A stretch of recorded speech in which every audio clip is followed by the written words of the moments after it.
Hi everybody! Welcome to our next video lesson, this time on geometric sequences. Go ahead and grab your notebook, calculator, and something to write with so you can take notes along with this video. And you're going to submit your notes to Google Classroom as you have been doing for the past couple of lessons. Now, just to recap, in the past couple of videos, we've talked about sequences in general, which are a string of numbers in a particular order. And then in our last lesson, we talked about arithmetic sequences. And those are a special type of sequence that had either a pattern of addition or subtraction as you were moving from one term to the next. So the last type of sequence that we're going to focus on this year is called a geometric sequence. It also has a very particular pattern, and just like the arithmetic sequence, if we can find this pattern, then we also have a formula that we can use to represent the entire sequence and also find any term that we're looking for. So right away, let's dive into our two vocabulary terms. The first one is obviously geometric sequence. What are we going to be talking about today? It's an ordered list of elements, because it is a sequence, in which the ratio of two consecutive terms is constant. Okay, now this word ratio hopefully makes you think of a fraction, and a fraction hopefully makes you think of division. So when we're looking for the ratio to remain constant, we are going to be getting that number using division. But in the sequence, you're going to be looking for either a pattern of multiplication or division. And we'll see that in a few minutes as we go through some examples. Now, just like arithmetic sequences, there is a specific name for that number that we use to move from one term to the next. In geometric sequences, we refer to a common ratio, which is the number that you are multiplying by to get from one term to the next. And we use the letter R for common ratio. And it's important to note here that it's the number we're multiplying by. Okay, even if you see a pattern of division, we're looking for what number gets us from one term to the next in order. Okay, now it's called a common ratio because you are actually going to find it by dividing backwards. So I'll show you guys how that works in one of our examples. Okay, so the question here is it geometric? If yes, find R, or the common ratio. And if you look at example number 1, my sequence is 1, 2, 4, 8. Okay, hopefully you're recognizing a pattern between these four numbers, and you can probably predict which numbers are coming next. But let's say that these numbers weren't as simple and close together, and I was really struggling to figure out whether or not this was geometric. Okay, the way we test for a geometric sequence is we'll take any term in the sequence and we divide it by the number that comes before it. So if I do 8 divided by 4, I get 2. And if I do 4 divided by 2, I also get 2. And if I do 2 divided by 1, once again, I get 2. Okay, so the fact that division, setting up my ratio, gave me the same constant number in all three spaces, that means that I do have a geometric sequence. Okay, so this is going to be a yes. And the common ratio, or the number that they're looking for, is the number that you're multiplying by as you move forward. So now going from left to right. Well, I don't have to change anything about my notation, because as I go from 1 to 2, I'm multiplying by 2. And as I go from 2 to 4, I multiply by 4. And as I go from 4 to 8, I multiply by 2, multiply by 2. So my common ratio is the 2 that I'm multiplying by. Okay? Now, you saw me go backwards and use the same number as my common ratio, but that's not always necessary. If you can pick out what number you're multiplying by and you can spot it, go for it. So try it with number 2. Pause the video, write it down. Let's see if you can find the common ratio. How do I get from 3 to negative 15, then negative 15 to positive 75, then positive 75 to negative 375? Okay? Well, if you truly paused the video and took the time to figure it out, you'll recognize that yes, we do have a geometric sequence, because every single time I move on to the next term, I'm using a pattern of multiplying by negative 5. Be careful to include that negative. When I jump from a positive to a negative, the only way to do that is to multiply by a negative. Okay, questions 3 and 4. You can feel free to pause it and try it out on your own. I'm going to talk through number 3 because it's slightly different, and then we'll talk about number 4. Okay, number 3, if I go from 54 to 18 and 18 to 6 and 6 to 2, I don't see a pattern of multiplication. Multiplication would make my numbers bigger like they did in number 1, but I do see a pattern of division. Okay, if I take 18 and divide it by 3, I get 6. And if I take 6 and divide it by 3, I get 2. Now, this is where a lot of 9th graders are tempted to write, yes, it's geometric, and then they'll go on to tell me the common ratio is 3. That's not the case. Because remember, the common ratio is what are you multiplying by to get to the next number. And I'm not multiplying by 3 because 18 times 3 is definitely not 6. So let's go back to our process we used in number 1 to find the common ratio. What's 2 divided by 6? Okay, what's 6 divided by 18, or what's 18 divided by 54? If you take any of those division problems, you're going to get the same decimal in your calculator, okay? And if you take any of them as fractions, you can either hit math, enter, enter, or you can simplify the fraction you use to divide it out.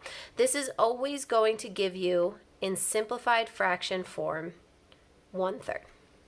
Okay. Now, a lot of you guys are going to recognize why I'm not using the decimal version when I divided it out, because 1/3 as a decimal is at 0.3 going on and on and on and on forever. So I don't want to spend the rest of my life writing out that decimal, and they did not give me permission to round. So I'm going to tell them that the common ratio is 1/3. If you want to put 0.3 with a bar over it, I'll accept that. Okay, it means the same thing.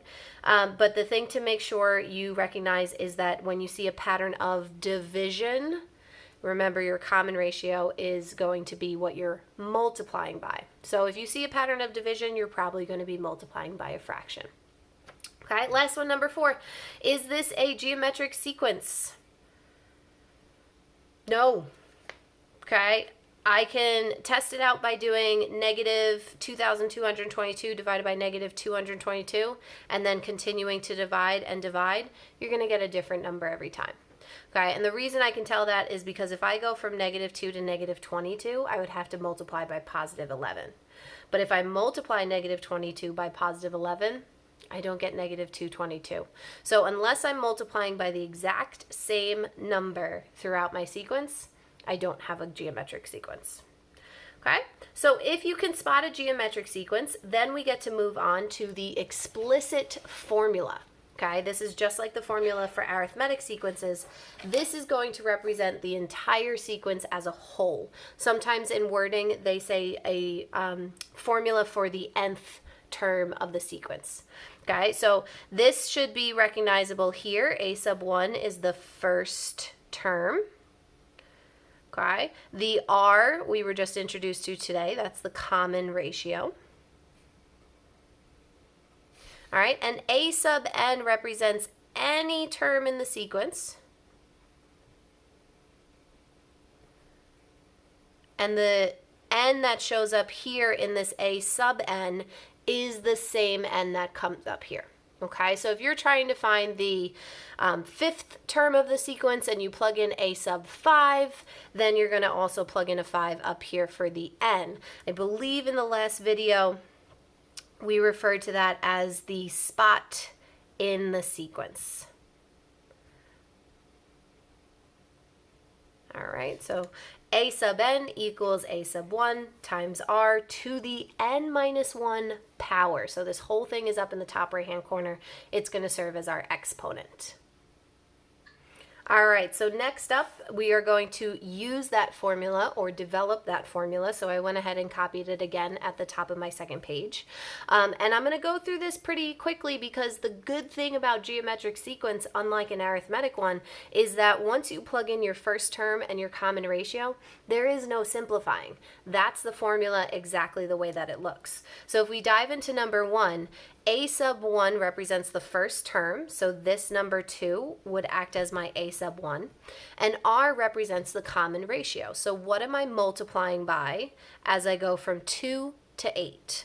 And how about from 8 to 32 and 32 to 128? Remember, you can always go to your calculator and divide backwards. 128 divided by 32. That would be 4. same number I'm multiplying by, to get from 8 to 32 and 2 to 8. So my common ratio is 4. So if I use those two pieces of information and I plug them where they belong up here, then a sub n is equal to 2 times 4 to the n minus 1 power. That's it. Okay, pause the video, copy down questions 2, 3, and 4, and see if you can get the right answers. All right, hopefully I don't have too many cheaters who are just waiting for the video to play forward so that they can pause it and copy everything down. But if you attempted those questions, the first one had, question number 2 had a first term of 7 and a common ratio of -1. So my formula would be a sub n equals 7 times -1 to the n minus 1 power. Numbers 3 and 4 follow the same exact format. If you can find the first term and find the common ratio, you can plug them into that formula real easy peasy. I did right here 2 different answers. You can use 1/2 or you can use 0.5, and both formulas will give you the same result when you use it. So if you used your calculator to figure out the common ratio and it spit back 0.5 every time, then stick with 0.5. Totally fine. Okay? Next section is actually using that formula. So using a formula for a sequence that we can't see, but we've been given the formula itself, find a sub 45. So I haven't seen what this sequence looks like. I can dissect this formula if I want to. I know the first term is 4 and the common ratio is 3 just by comparing where those sit in my general formula. But they want me to find the 45th term. So I'm not going to sit here and start at 4 and multiply by 3 and multiply by 3 and multiply by 3 and multiply by 3 until I get to the 45th one. That would take too long. I'm just going to simply use this 45 that's sitting in the n spot, and I'm going to replace every n with a 45. Okay, now there's a little trick to this when you are plugging into your calculator, and it depends on where your software is. If you have an updated software and you borrowed one from the school and it's never given you problems in the past, then what you're going to do is you're going to plug in 4 parentheses 3, and then this button above the division symbol is the exponent, and it's going to bring you up in the corner. You're going to write 45 minus 1. And see how that whole thing sits in the top right hand corner? That's what I want to happen. Okay, now hitting enter is going to give me my, that doesn't look right. Hold please. All right, guys, look at this. This is so cool. I got freaked out for a second because I saw a decimal, and I was like, this sequence is definitely not getting smaller. Why do I have a decimal? Have you ever seen this E come up on your calculator and had no clue what it meant? Okay, this is your electronic way of writing scientific notation. So this is actually 3.939083609 times 10 to the 21st power. This is such a large number that your calculator can't even write it on its screen. All right, so I'm going to change this. I'm going to write the answer a sub 45. Mathematically, we would probably put something like 3.94 times 10 to the 21st power. That's not something I would expect you to get as 9th grade students. I wanted to write something obnoxious in there just to get to my point that we're not going to sit here to figure out the term. But let's find something a little simpler, maybe a sub 9. Hopefully I don't get a crazy number from that too. So a sub 9 is equal to 4 times 3 to the 9 minus 1 power. And I'm going to use this as an opportunity to explain the other way to plug it in. Okay, obviously 9 minus 1 is not a tough thing to do in your head. So if you want to simplify that to an exponent of 8, that's going to make it easier for you. But if you have a older software and your up arrow doesn't actually bring your cursor into the top right hand corner, what you want to do is you want to make sure that you have parentheses around your exponents. Okay, for some people, when they hit this arrow button, it literally just comes up as an arrow. After the arrow, you're going to insert a parentheses and then put 9 minus 1, close the parentheses to make sure it carries that whole thing as an exponent. What I suggest, no matter what software you have, do that simple math right there. 9 minus 1 is 8, so I'm going to raise it to the 8th power, and boom. Still a big number, but a lot better than the scientific one. 26,244. Awesome. So we got 2 practice problems out of that one question. Love it. All right, next one. What is the 15th term of this sequence? 5, -10, 20, -40. Okay, now in order for me to find the 15th term, I would either have to continue the pattern out to the 15th number, or I would have to develop the explicit formula for this sequence. Now I'm just copying the generic format down here so we can see it again. And I'm going to need to figure out what a sub 1 is. Let's do it down here. Nope, let's do it up here. A sub 1 and R. Okay, well, in my sequence, my first term is a 5, so a sub 1 is 5. And as I go from 5 to -10, -10 to +20, +20 to -40, the common ratio is -2. Okay, so for this particular sequence, if I filled in the spots that belong, a sub n would be equal to 5 times -2 to the n-1 power. Okay, now what is the 15th term in that sequence? Well, that would mean that I'm replacing the n's with a 15. And I'm going to go ahead and use my calculator. 5 parentheses -2 to the 15 minus 1 is 14th power. And I get a sub 15 as 81,920. Okay, you guys might be thinking, why are we getting such crazy big numbers in these sequences? Well, remember, when you have a pattern of multiplication, that's very similar to an exponential equation. Okay, if I multiply a small number by 2, it doesn't grow too much. But if I multiply a bigger number by 2, we make a much bigger jump. All right, last question for this lesson, number 3. It's a kind of a word problem, so take a second to pause the video and copy it down. All right, but the a ball that bounces off of the ground is going to slowly bounce lower and lower than it did the first time. So the height of the bounces form a geometric sequence. The first bounce is 124 centimeters off the ground. The second bounce reaches 93 centimeters off the ground, and we need to figure out how high the 5th bounce is going to be. Okay, so if I know that the first bounce is 124 centimeters, that's giving me my a sub 1. What I have to figure out now is that common ratio so that I could set up my explicit formula. So luckily we're going from the first bounce to the second bounce, so I have consecutive terms in my word problem. What I'm going to do is I'm going to divide backwards to find that common ratio. So 93 divided by 124 is going to tell me the number I would multiply by going from 124 to 93, and that's 0.75. Okay, I don't have any other numbers to test this out with, but luckily they told me it is a geometric sequence, so I know that that ratio is going to stay constant throughout. So if I plug those 2 pieces of information into our generic formula for a geometric sequence, that means that a sub n is 124 times 0.75 to the n-1 power. Okay, now they want us to find the 5th bounce, so we're going to replace the n with a 5. A sub 5 is equal to 124 times 0.75 to the 5 minus 1 power.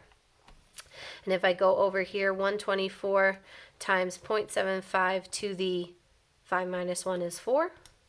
I get a decimal. A sub 5 equals 39.23437.5. They did tell me find the height of the 5th bounce to the nearest centimeter, so that would be the whole number here. The 5th bounce is going to be 39 centimeters, okay? Because my next digit is a 2, I do not bump that 9 up any further than it was. Okay, so that's geometric sequences, guys. Make sure you bring any questions to my attention, and we will have practice for tomorrow's task. Have a great day.